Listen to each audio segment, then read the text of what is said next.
આણંદના ચાવડાપુરા church ખાતે 30 ફૂટ ઊંચા Christmas ટ્રીનું લોકાર્પણ કરવામાં આવ્યું તો સાથે સાન્તા પરેડ યોજાઈ।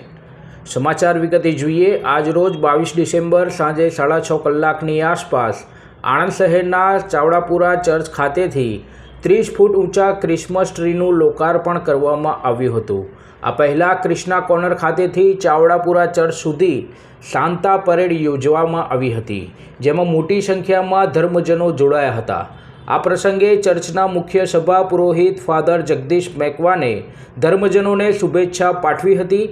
આ પ્રસંગે અમદાવાદ ધર્મ પ્રાંતના વિકાર જનરલ ફાધર વોલ્ટર ડિસોઝાના હસ્તે 30 ફૂટ ઊંચા ક્રિસમસ ટ્રીનું લોકાર્પણ કરવામાં આવ્યું હતું, જેમાં મોટી સંખ્યામાં ધર્મજનો જોડાયા હતા। આ ક્રિસમસ ટ્રી શ્રી હર્ષદભાઈ દ્વારા ચર્ચને દાન તરીકે આપવામાં આવ્યું હતું, જેને લઈને આ પ્રસંગે હર્ષદભાઈનું બહુમાન કરવામાં આવ્યું હતું।